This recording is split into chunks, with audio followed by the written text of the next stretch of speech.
Puluhan pemandu lagu yang tinggal di kawasan kos-kosan di Kelurahan Negara dibawa ke kantor Satpol PP untuk diperiksa.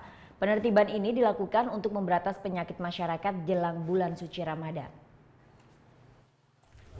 Satu persatu penghuni kos di kawasan Kelurahan Negara Jembrana yang biasanya bekerja sebagai pemandu lagu di sejumlah kafe di Jembrana diperiksa oleh Satpol PP Pemkab Jembrana. Alhasil sebanyak 34 penghuni kos diamankan karena tidak memiliki identitas diri lengkap. Tak hanya itu, polisi Pamong Praja Pemkab Jembrana juga mengamankan pasangan kumpul kebo yang tidak memiliki surat nikah. Pasangan ini pun langsung digelandang ke kantor Satpol Kabupaten Jembrana, Bali. Kepala Bidang Penegakan Perda Kabupaten Jembrana, Made Tarma, mengaku penertiban ini dilakukan untuk memberantas penyakit masyarakat menjelang bulan suci Ramadan. Tak hanya itu, razia ini terus dilakukan di sejumlah rumah kos dan kafe untuk memberantas adanya peredaran narkoba.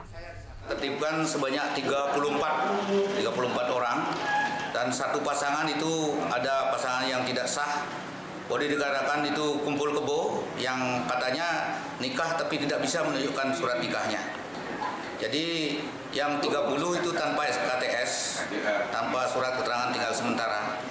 Itu kami sarankan kepada mereka untuk kembali pulang mencari kelengkapan daripada syarat biar bisa memiliki SKTS tinggal di Kabupaten Jembrana.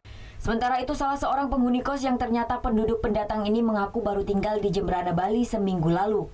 Dirinya tak mengetahui di mana mengurus syarat izin untuk tinggal di Jembrana.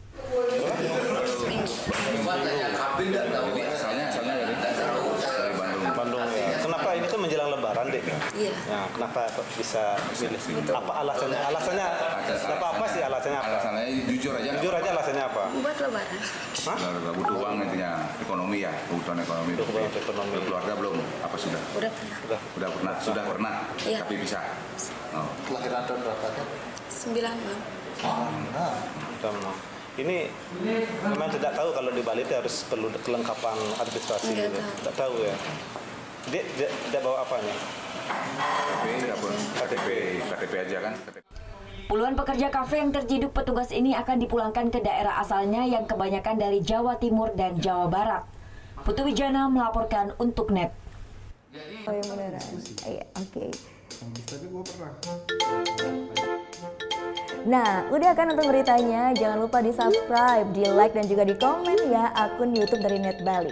Terima kasih udah subscribe. Yang belum, jangan sampai lupa di sebelah sini nih.